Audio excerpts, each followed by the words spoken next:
Welcome to Pick Up and Deliver, the podcast where I pick up my audio recorder as I step out the door and deliver an episode to you while I walk around. I'm Brendan Riley.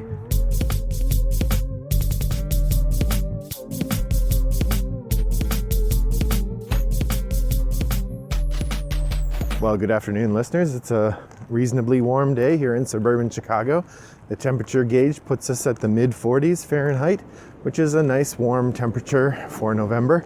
I'm still wearing a hat and mittens though because it is blustery and windy out. I had a bit of a charging snafu yesterday. I was supposed to charge up the phone that I used to record my podcast, and apparently I forgot to, because when I went to record my podcast yesterday on the way home from school, the phone was dead.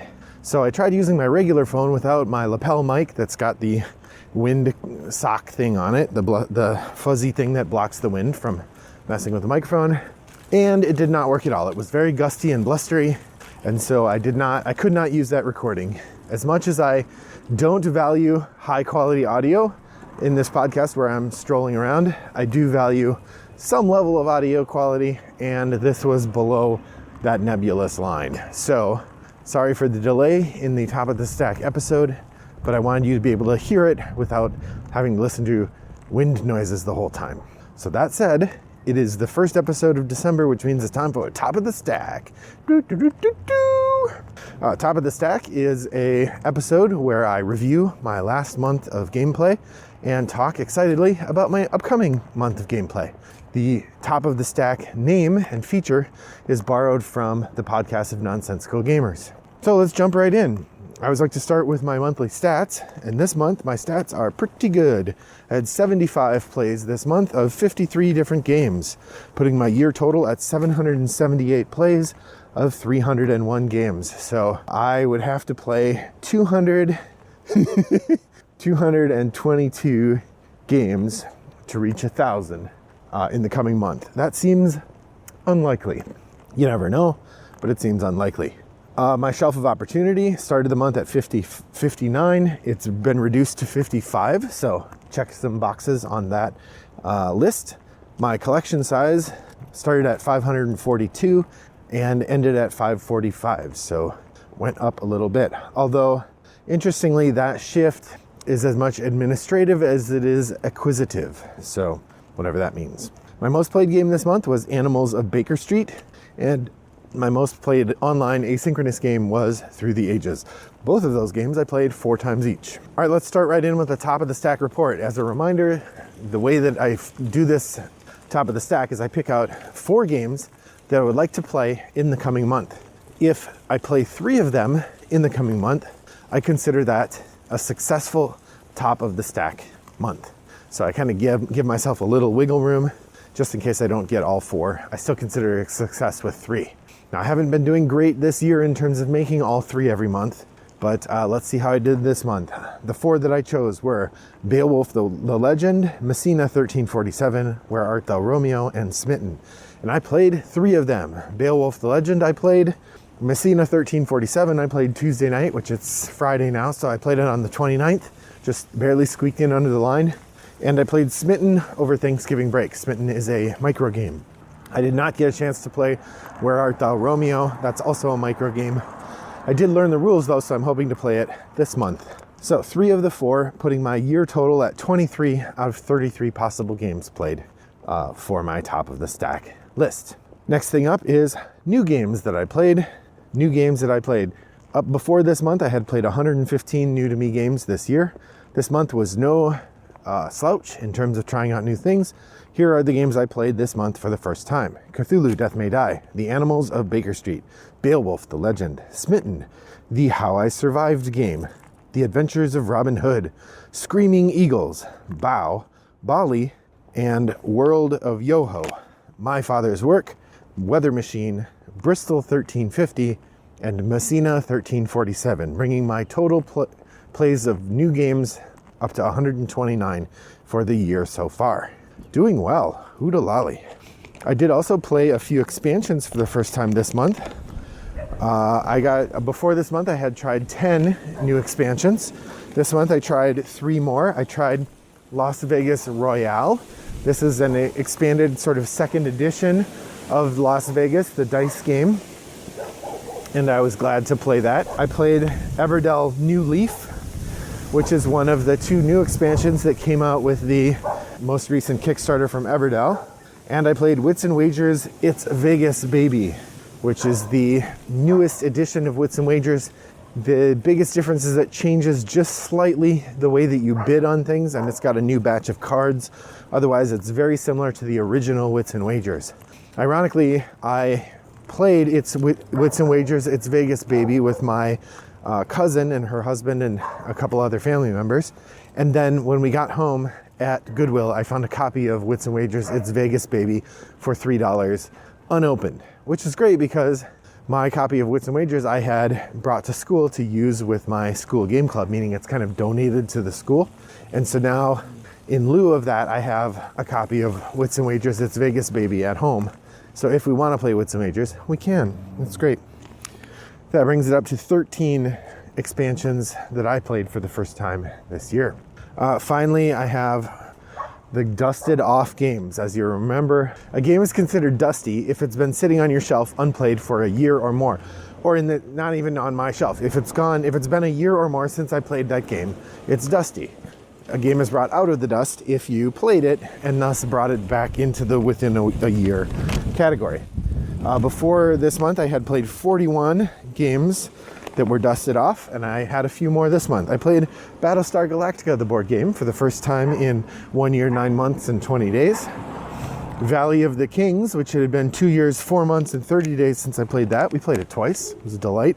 Silver and Gold, 1 year, 4 months, 4 days. That one, playing it, I'm sort of like, nah, this is really just a filler level game. I don't know that I need to keep this in my collection. It could go. The Castles of Mad King Ludwig, 2 years, 10 months, 27 days. Reaffirmed to me that that is a good game. There's a part of me that really wishes I had the fancy new upgraded version that they just released. But on the other hand, the one I have is fine. I like it. It's fun to play. It's not any less fun just because there's a fancier version out there now. So I'm glad I did not spend a bunch of money to buy a new version of the game. But I am glad I kept it and we still can play it. Marrying Mr. Darcy. This is a game I played 6 years, 8 months, and 15 days ago, meaning last time I played it was before I was doing this podcast. It's getting increasingly difficult to find any games that I can say that about. That said, when I played it, I reflected that it wasn't a great game, and that's why I haven't really played it since. And this play confirmed that for me, that it's not really a game I'm ever gonna actively seek out, and it can go by the wayside. We have Camel Up, 3 years, 4 months, and 21 days ago. I really like Camel Up. It's a good time. I feel like it would be a fun game to have, but I don't know that I feel that strongly enough to go buy it. If I were to run across it for $10 or something, I would probably pick it up because it is fun. And I could see it being a game that my family likes, but just broadly, no. And then finally, Wits and Wagers, which I mentioned earlier. It had been 3 years, 3 months, and 22 days since I played that. Thus, I'm up to 48 games that I've pulled out of the dust so far this year. Man, it's been a good month. November has been a good month for gaming. Looking forward to December. Once I get all my grading done, we'll have a couple weeks where we get to hang out with family and play some games. It's gonna totally blow my shelf of opportunity and my collection size stats to heck, because the holiday season always results in getting a few new games, and those games are just gonna eat up any room we had. Oh well. Our family 10 for 10 challenge, I mean, it's clearly a wash. There's no way we're gonna finish. We'd have to play like 68 games to finish the 10 by 10 challenge.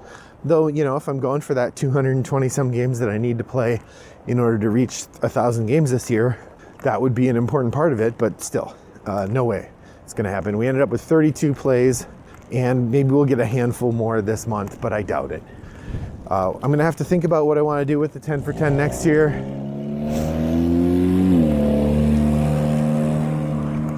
The last couple years we've done family events, and it hasn't really grabbed on.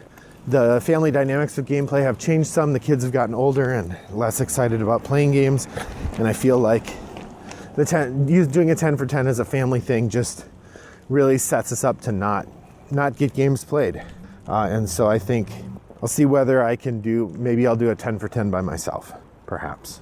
While I haven't been making much progress on my family 10 for 10, I have been making progress on another challenge, which is the 52 game challenge.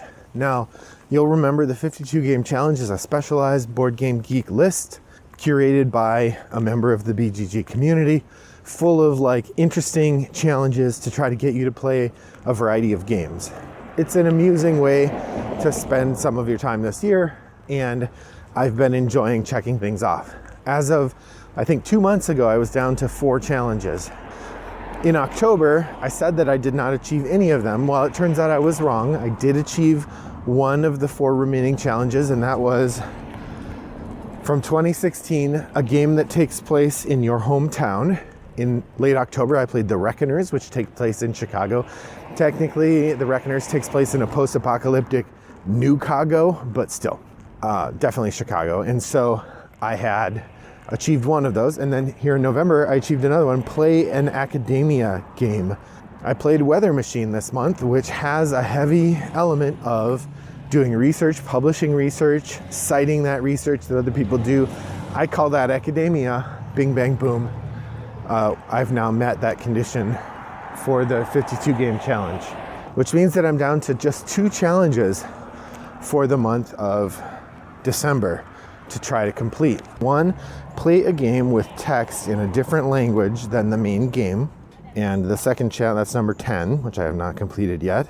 And the last challenge I have yet to complete is play a game with a negative in the title. So those are the 2 challenges I have yet to complete in order to finish the 52 game challenge. So I'm going to have to spend a little time really thinking about it, because this is the closest I've ever come to completing one of these. I have a month to get those 2 things done. It's going to happen. It's going to happen. But I got to do it. So I'll work on that and let you know. So my shelf of opportunity is currently at 55 games played. I've talked a little bit about a few of the games that I checked off of the shelf. I haven't really added very many. I acquired 2 games this month. That's Animals of Baker Street, which I did play. So that I added it and played it right away.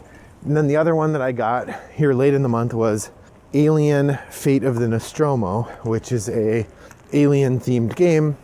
I've heard the reviews as okay, but I really like Alien, so I'm excited to see what they did with it.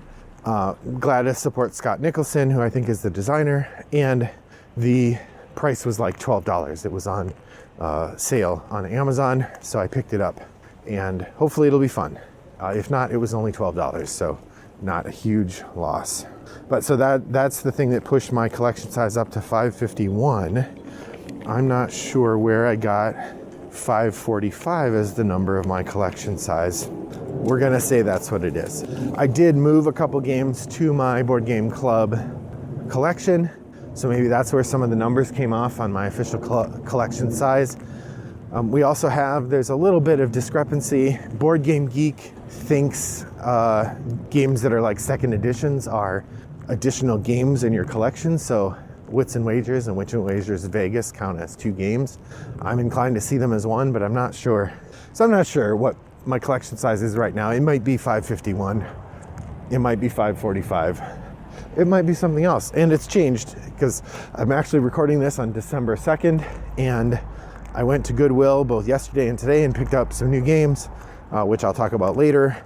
So those games are also confusing the stats. Anyway, that's all to be discussed later. So finally, the top of the stack for December. Which games am I going to play? There are 4 games I'm going to play. The first of these is Twilight Imperium. I think it's time to give that a crack again. I say that like I'm just randomly going to try. No, I've been invited to a Twilight Imperium game, but I'm still putting it on my list because, you know, that takes effort to get ready to go and to go to that. So I'm putting it on the list. I would like to play Where Art Thou, Romeo. I did learn to play it. It looks relatively easy. If I bring it to my game club, I should just be able to pop it out and play it at some point.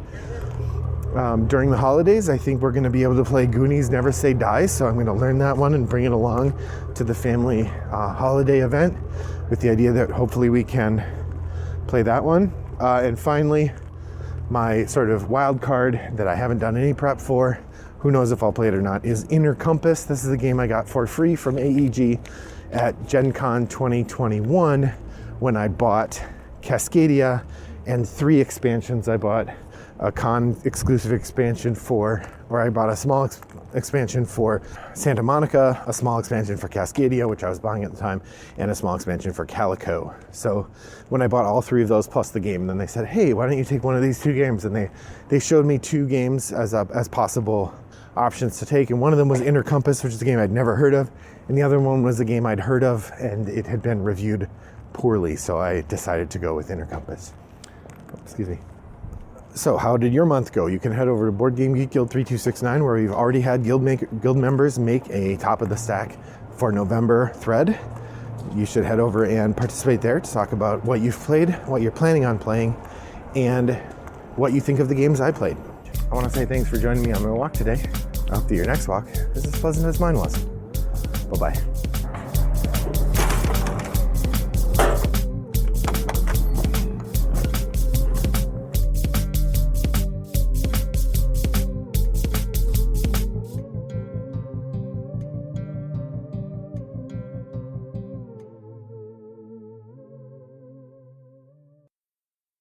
Brought to you by Rattlebox Games.